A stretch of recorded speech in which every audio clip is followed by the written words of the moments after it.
Hey guys, I'm Tammy and welcome back to my channel. In today's video, I've got 6 different tips to help you sew faux leather. So this is the fabric that I'm talking about. I recently made this faux leather skirt and look how adorable it is, but there's definitely a few tips I wish I knew beforehand. So hopefully these 6 tips will help you when sewing this fabric. This type of fabric is definitely very trendy and you can use it to sew garments like skirts, dresses, even jackets and outerwear. But there's definitely a few common mistakes that you'll want to avoid so you can get a really professional finish on the inside and the out. Thank you to Brother for sponsoring today's video. So I actually have some uncut faux leather right here, and that is what that looks like. That's the right side like that.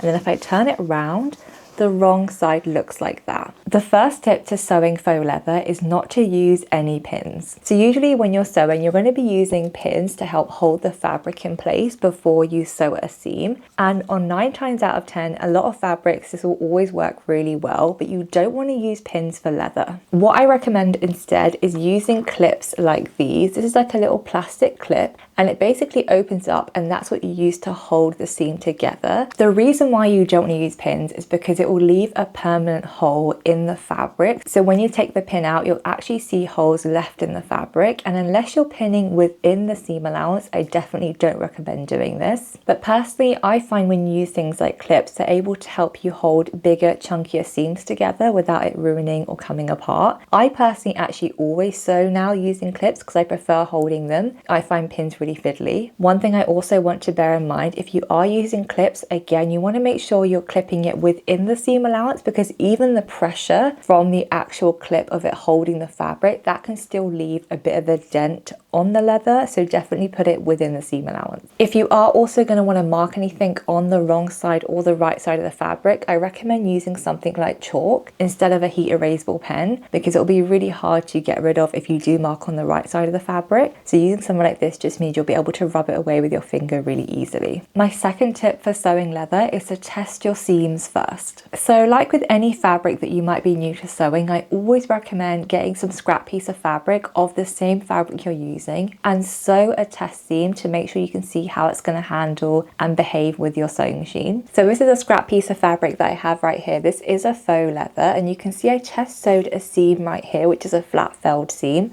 I also test sewed a buttonhole. That's the right side, and the wrong side looks like that. And the reason why you want to do this is so you can actually see how it's going to behave when you're sewing with it and what that looks like. So the Simi Skirt that I was actually using, you end up overlocking the raw edges of the fabric, but I found if I did that with leather, it would be way too bulky, and also leather doesn't fray, so you don't need to overlock the edges. So I decided to amend the actual construction of the pattern, so I ended up doing flat felled seams instead, because I found it much easier to get a nice clean finish at the end. And that is what that looks like. I also found increasing my stitch length made a huge difference. So instead of using a 2 or 2.5 millimeter, you should use something like a 3 millimeter or even a 4 millimeter, just so it gives the seam nice and sturdy. Now, I was actually really surprised at how well my machine handled the faux leather the first time I was using it. I honestly thought it'd be really hard and it would get stuck up in the machine. So I have the Brother Innovis VQ4 and I've had it for about 1.5 years now, and honestly, hands down, it is the best sewing machine I've ever used before. I can't stress enough that when you're using a really reliable machine like the Brother Innovis range, it just makes a huge difference to whatever you're sewing. I feel like the machine just handles the fabric so much better than it would ordinarily, and honestly it just allows me to experiment and play with different things that I probably wouldn't have the confidence to do before. So if you are looking for a new sewing machine, I highly recommend any of the Brother machines, but specifically the Innovis range. My one is definitely quite expensive. I'll leave a link to it down below, but they have quite a lot of different ranges for different price points. This machine actually comes with a walking foot, but I found I didn't even need to use it when using the leather fabric, which is mind-blowing because normally you have to use a walking foot just to help feed the fabric through evenly, but I didn't even need to use that. It's just definitely something to bear in mind if you want to upgrade your machine and you don't know which one to look at. Now, the third tip to sewing faux leather is to use the correct needle. So I've got a bunch of leather sewing needles right here. You can use any brand. Now, the reason you want to go ahead and use a leather needle is because the way it actually goes through the fabric, it cuts it really precisely instead of actually puncturing it, and it's more likely to tear if you don't use the right needle. But on top of that, you want to make make sure it's also a fresh needle. It's not one that you've used before, because that makes such a difference when you're sewing fabric like faux leather. I'm not gonna lie, when I first started sewing, I really didn't see a point of changing up my sewing needles that often, but honestly it makes such a difference, because if you find you always have things like skip stitches or the thread is getting stuck in the needle, that sort of stuff is normally because the needle you're using is too blunt. So you need to put in a fresh one to eliminate any of those problems. Now my fourth tip is to press your fabric really carefully.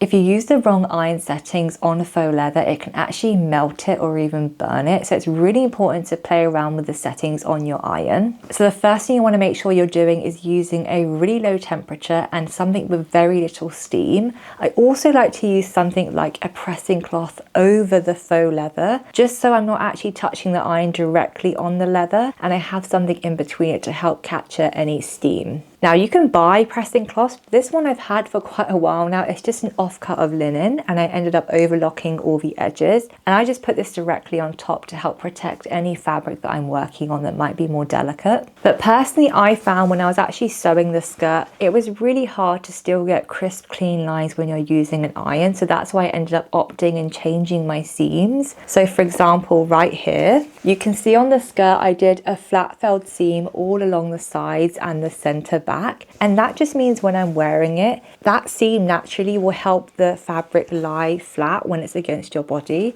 If I just use a normal seam and then I try to press it flat with my iron, the faux leather is actually quite spongy, so it wouldn't really lie flat, which is why I reinforced it by using a flat felled seam to kind of look like I've pressed it, but I hadn't actually done that on the side seams. So on the dart here, for example, I've got the dart right there and it's sewed really nicely, but honestly I found it really hard. I've got like a little bubble at the end just because it is really difficult to press the dart flat when you are using something like faux leather. Just something to bear in mind if you're using a design that has lots of darts or lots of seams that need to be pressed. I would definitely just look at the construction of the pattern you're using to make sure it's suitable for spongier fabric like faux leather. Tip number 5 is to use good quality thread. Now really this is actually applicable to any type of sewing you're doing, but you always want to use good quality thread when you're sewing garments. I like to use the Gutermann brand, which is this one right here, and I just got a color that's kind of similar to the fabric that I'm using. Sewing with faux leather can be quite thick and spongy, which is why it's really important to use a good quality thread, so you're going to prevent any breakage when you're actually sewing. I personally just use a regular thread. I know lots of people have in the past used things like top stitching thread or thread that's a bit denser to help give a bit more stability, but personally I didn't do this and it's turned out completely fine. But if you are wanting to have a bit more of a decorative moment with the stitching, I definitely recommend using a heavier top stitching thread because you'll see it a bit more visibly on the leather. Either way, just definitely avoid any old or cheap thread because you don't want it to ruin the fabric. My final tip for sewing faux leather is to avoid any seam ripping.